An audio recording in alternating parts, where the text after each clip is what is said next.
Görün, indi bu dəqiqə Krımın ən məşhur plajının halı necədir? Baxın. Друзья, историческое событие в нашей жизни. Западный Крым.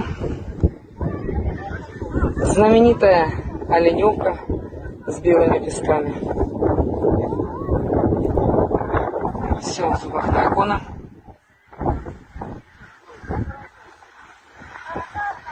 Это историческое фото. Когда-то Pляж değil bu. 10 лет Çimərlikdir. назад здесь были лучшие пляжи России в Крыму. Посмотрите, цвет воды какой. Людей практически нет. И вот там находится Одесса. Ne güzel. Bunu Ну istiyor. что, ждем победу, чтобы потом быть благодарным за то, что отстояли великую страну.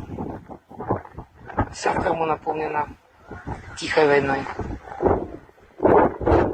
Страшно. Bunlar əcdaha dişi deyirlər. Bunlar beton hamısı, beton. O beton. Amma bilmirəm o plaja niyə düzüblər. Bu tankların əleyhinə də tank davası var indi. Tank var indi ümumiyyətlə. Yəni tank hansı müharibə tank görürsünüz. Yoxsa BTR görürsünüz. Qutarıb onlar yoxdur. Amma bu da dənizdən tankla çıxacaqlarmış. Mən bilmirəm. Amma hər halda qorxularından elə qorxurlar, elə üyüdürlər ki, çimərliyə plaja gətirib betonu əcdaha.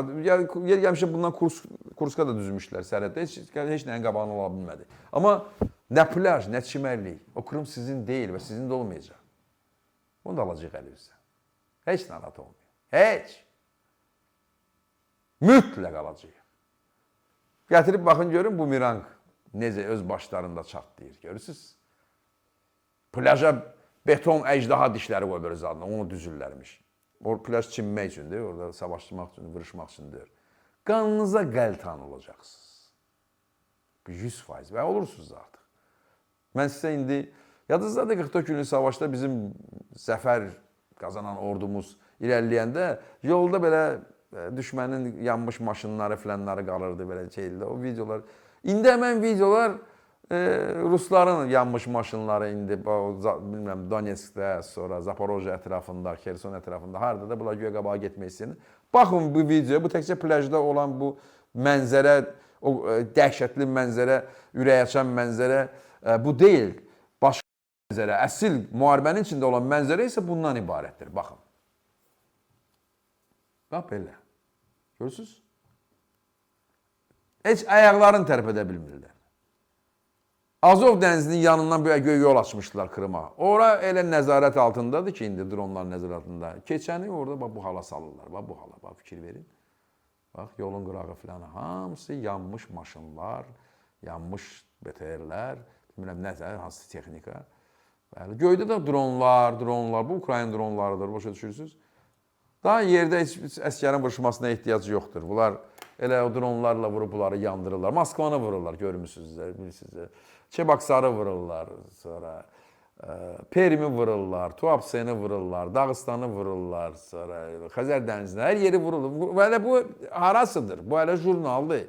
Gündən günə artacaq bu dronların uçuşu. Gündən günə biz siz elə belə yanacaqsınız.